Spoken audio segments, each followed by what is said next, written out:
Coming up next on this special edition of Arizona Horizon, a new book calls for stronger democratic institutions to deal with hotter climates. Also tonight, teaching democracy through budgeting decisions.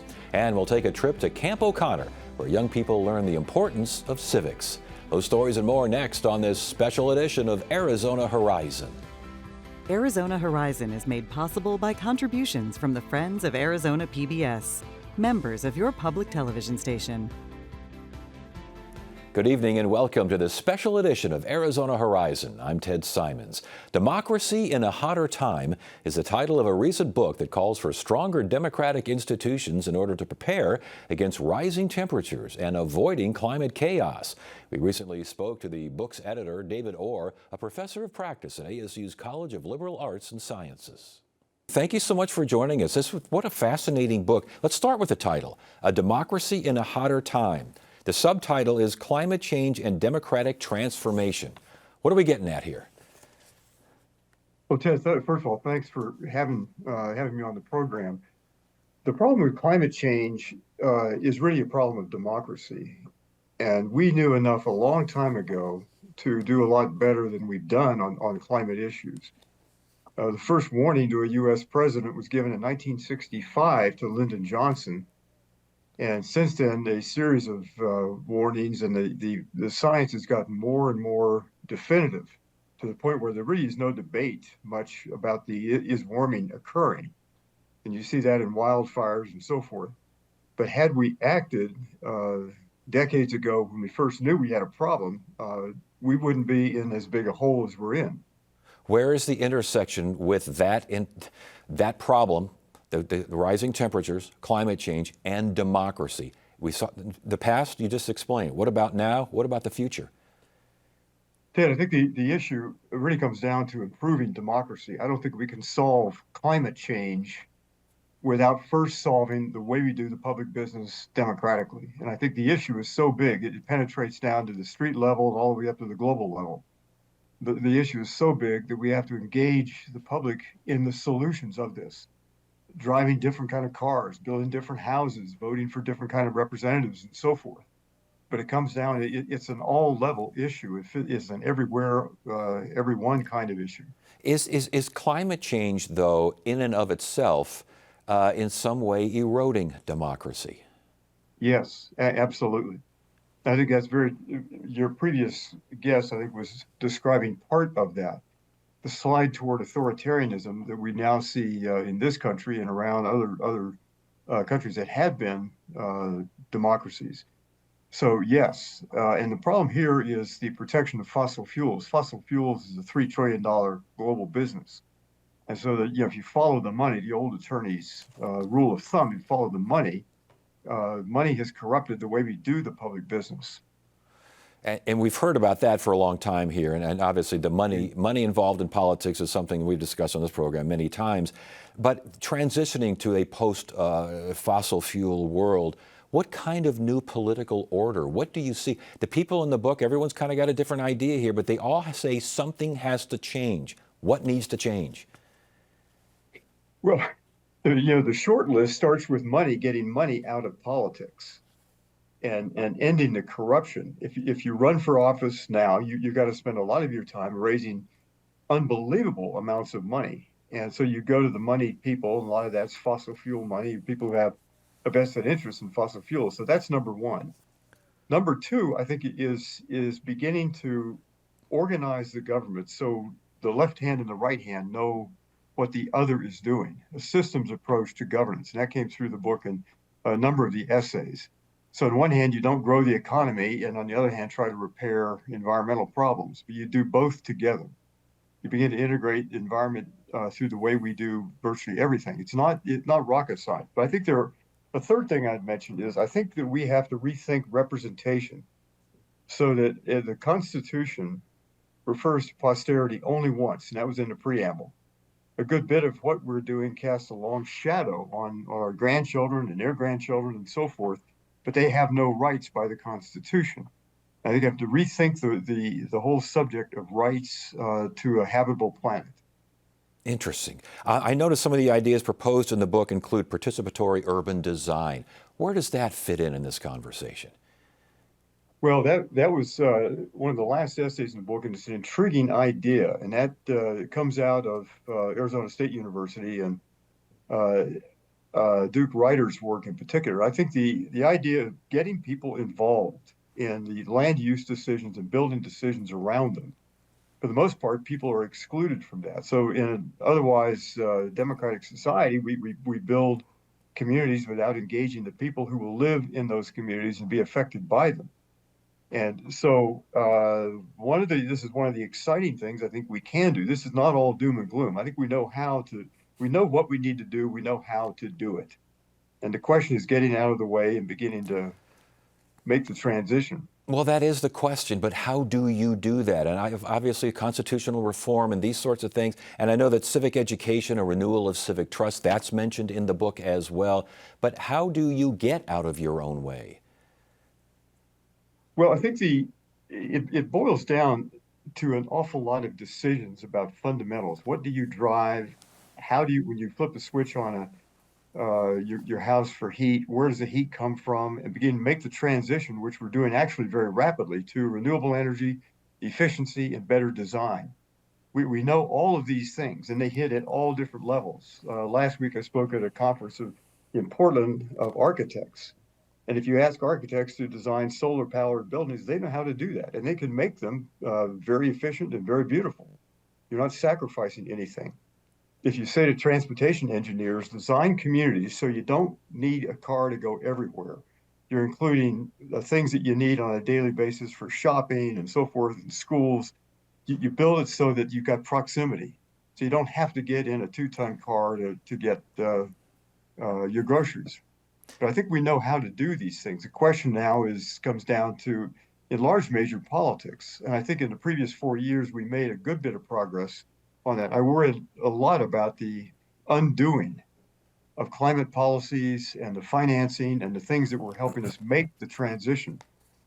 Yeah, and we're running out of time. There's so many things to ask because the essays, it's a collection of essays in here, and they're fascinating to read. There's a very forward-thinking aspect. As you mentioned, it's not all doom and gloom here. But I think someone mentioned that we're in a singular moment in human history here. What if democracy does not survive that moment? Well, that is the question, isn't it? And it's a question for all of us. One of the things that I think is happening at ASU that's been a brilliant success is building Earth system science into the curriculum. You can't run a smart country with people who are ecologically illiterate. So a lot of this comes down to how you vote, who you vote for, and what you know. So one of the things I hope happens throughout all of universities and colleges is students graduate knowing what planet they're on and how it works and why that's important for their lives and careers. And also, on the other hand, understands why democracy is important. And then the question is, how do these come together? I hope you're not going to press me to answer your question because it gets off into some gloomy things. But I think time is short. The bad news is time is short. This is a global issue. The good news is we know what to do, and we've started doing that globally. And I think the last thing that is good, if you put this to poll data and you ask citizens, do you want a hotter climate, more chaos and dirty water and foul air? The answer overwhelmingly is no. So the public, if you get the questions right in the polls, the public is with us. The question then is, can the political system step up? And that means, back to my first point, I think that means getting a lot of that dark money out of our political life. Yeah. So that when you run for office, you don't have to sell your soul to hold office. The book is Democracy in a Hotter Time. David Orr, fascinating collection of essays that you've edited here, and it's really good stuff. And thanks for joining us and sharing. We really appreciate it. Ted, thank you. Nice to be here.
A new book looks at the idea of using budgeting decisions to teach civics and the fundamentals of democracy. The book is titled Educating Democracy: The Case for Participatory Budgeting in Schools. We recently spoke to the book's co-editors, Tara Bartlett, co-director of the Arizona Civics Coalition. She's with ASU's Mary Lou Fulton College of Teaching, and Daniel Shugorensky, the director of the Participatory Governance Initiative at ASU.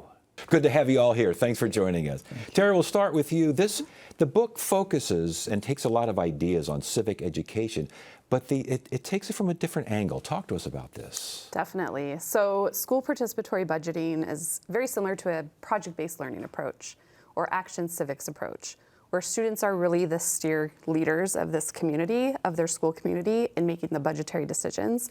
Everything from idea collection to the kind of development of ideas and proposals, presenting to their governing board members, and then actually facilitating a vote day with their peers on their school campus. Yeah, allocating funds, collecting funds, figuring out what you want to do with it. And again, this deals with their schools, so it's the real world here. Yes, unlike other programs for civic education, this is not a simulation.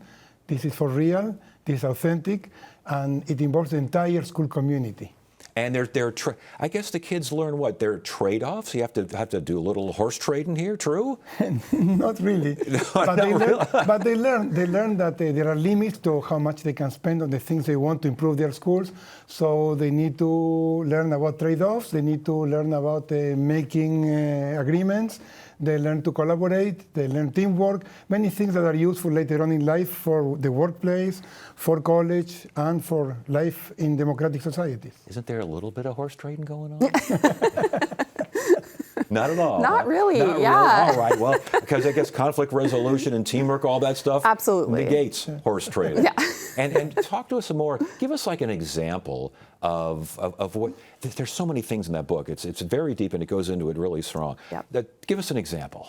Yeah. So we actually wrote the introduction of this book together, and then collaborated with 12 different authors across different countries of the globe.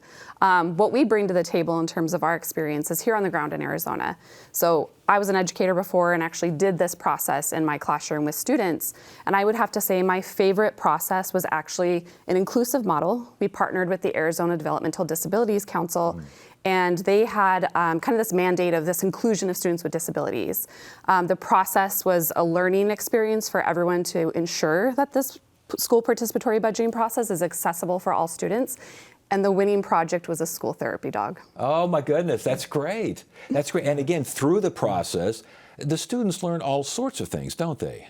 Yes, they learn collaboration, they learn teamwork, they learn how to prepare a budget, financial literacy, but they also learn about communication skills. They learn many things that, as I said before, they are useful in life. And now the book is designed to do what? To get folks that are interested in maybe getting involved with this? Talk to me.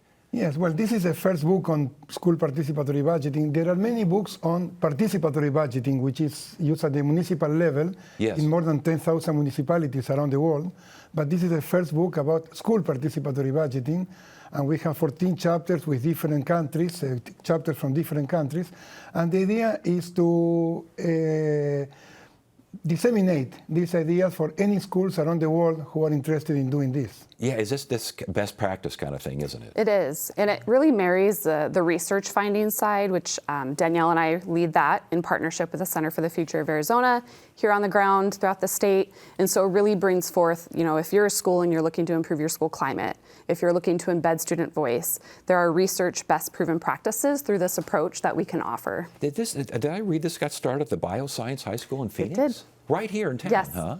And how long ago was that? Do we know? It was in 2013, was Quentin Boyce. He was a principal, and he started with $2,000, 5 minutes from here. Yes. And he told the students, do something good for the school, don't embarrass me. Yeah. It started very simple, and the kids came up with very educational projects, like cameras for the microscopes, ink for the 3D printers, and outdoor pavilion, educational pavilion. But most of the proposals, there were 18 proposals on the ballot, they were educational. And because of that experience, it expanded to now we have more than 70 schools doing School PB in Arizona. Wow, that's fantastic. And again, for those who are still a little confused where democracy, the concept of civics and democracy fits in. Talk to me about that. So through our evaluation framework, we have a framework that's the CASP. So it's essentially the civic knowledge, attitudes, skills, and practices. Okay. So knowledge around how decisions are made within your school community, how public budgets work. So kind of all those democratic institutional type of knowledge pieces. And then attitudes, really working with, empathy and being able to critically think around some of the different projects and bringing not just your own project to the table, but thinking about what is going to benefit or impact the greater school community, right? A lot of the skills, critical thinking, communication, public speaking, and then the practices is thinking about how are you going to continue being, a quote unquote citizen within your school community, picking up trash or making new friends with students that you didn't know before. So really this ecosystem that we want to see out in democratic life. Well, yeah, please. Yeah, democracy is how we make decisions together in society. Yes. And they learn how to make decisions together. They do, I do. But the budgeting problem, you get money involved and people perk up, don't they? Yes. They figure it out right quick. Congratulations on the book and congratulations on all this. It's really interesting. It reminds me like in business classes where they tell you, take a stock and see how far you go with it and that kind of thing. It's participatory. It keeps people interested and keeps them involved. Thank you so much for sharing. We appreciate it. Thank you. Thank you.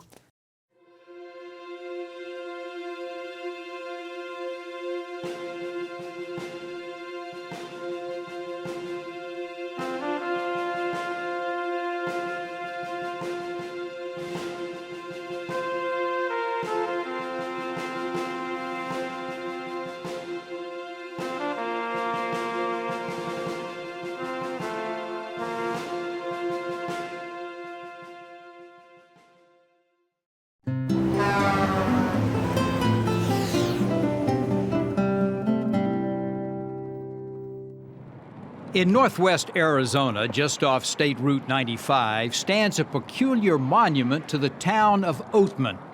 Oddly, the marker is 15 miles from the town it honors.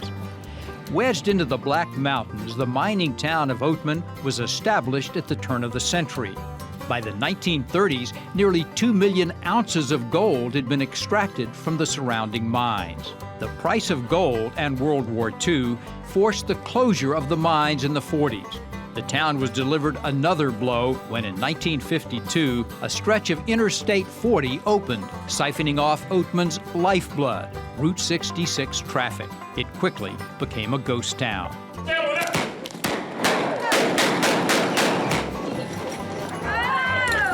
Route 66 is again its lifeblood. Nostalgia for the Mother Road and the Old West draw tourists from all over the world. They walk the boardwalks, hang with the local gunfighters, and are followed around by Oatman's most famous residents, the Burros, descendants of those set free by miners years ago. Being closer to Nevada than the town itself, Oatman's misplaced monument is long forgotten, but the town is remembered daily. Thanks to viewers like you, we've been able to tell America's stories on this PBS station. Help us continue to tell these stories now and for future generations by including this station in your charitable plans. Supporting this PBS station through a gift of stock is easy. To find out more, call the number on your screen or visit this website. Thank you. Recent data shows that fewer than half of Americans can name the 3 branches of government, and only 25% could identify a right guaranteed by the First Amendment. Producer Shauna Fisher and photographer Ron Bruce introduce us to a summer camp that teaches the ABCs of government. This is not your typical summer camp. E-A-G-L-E, Eagles, Eagles, loud and free. Instead of creating crafts, campers are creating campaigns. And instead of learning TikTok dances, they're learning about democracy. E-A-G-L-E, Eagles fly to victory! Welcome to Camp O'Connor. The program is put on by the Sandra Day O'Connor Institute for Democracy. It was conceived by the late Supreme Court Justice during a lunch with the Institute's interns. Over the course of that lunch, she asked them if you had something to do over again. When you were in school, what might it be? They all almost universally said, we wish we would have had more civics, but more than that, we wish we could have experienced civics. Now in its 6th year, the merit-based camp is open to middle schoolers from all over the country. Sarah Suggs, who leads the Institute, says research shows early civics education can lead to lifelong community engagement and more. There are studies that suggest that a higher voter registration in a given area it bodes well for a lower crime rate. We think civics education in general can make a difference. 8th grader Ryland Engel says he signed up because he has an interest in politics and making a difference for others. I think that it's important for people to learn civics and to understand how our government works, because without it, you're really lost. If you're educated, though, you can realize that the government works for you, not against you. Vivian Murray came from California, where she says her school doesn't teach much about civics at all. I wanted to learn more about the government at state and federal levels because I have an interest in getting involved in our society and making a difference. As it turns out, Vivian's story is a common one. In 2001, the No Child Left Behind Act, designed to close the achievement gap among students, required social studies or civic standards be taught in classrooms, but was vague on how schools must achieve that. According to research, only 7 states require a full year of civics in order to graduate high school. 31 states, including Arizona, require a single semester, and 13 states don't have any requirement at all. The week-long camp is structured around the 3 branches of government. Mornings are for field trips, which include a tour of the state Supreme Court and a visit to the state capitol to meet with legislators and understand how laws are passed. We weren't just talking about these concepts in abstract. We were actually going there and seeing where the decisions were made, seeing where the government happened. There's even a private meeting with Arizona Governor Katie Hobbs, a highlight for Vivian. For me as a young woman to see women in top offices like that, it's just really incredible because I've never seen that for myself. Like, I've heard about it, I've read about it in books. The final field trip is part of Citizenship Day. The campers head to the Maricopa County Election Center to learn about elections and voting. We're going to have you do a few exercises that are going to give you a sense of exactly how to vote. They fill out pretend ballots and collect I voted stickers. And then it's off for a tour with County Recorder Stephen Richer to see how ballots are secured, counted, and verified.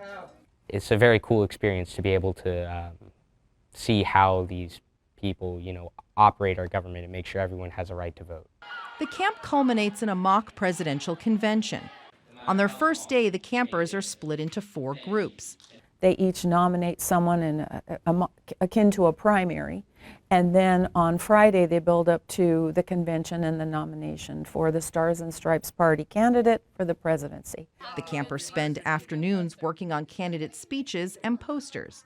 Both Vivian and Ryland are the candidates for their groups and say the experience of running for office opened their eyes to how politics can be civil. I was just not expecting it to be such a welcoming, open place where I felt like I could share my values with people and they would share theirs. I feel as if, a lot of people just demonize the other side and don't provide a lot of understanding and respect towards one another. And if you get into civics early enough, you can foster a respect for one another and for civil debate. In the end, Vivian won the candidacy, but both campers say the real victory is about something much more important. The thing that Camp O'Connor has really taught me about the government is that no matter how young you are, even if you don't have 20+ years of experience in our government or law or politics, you can make a difference.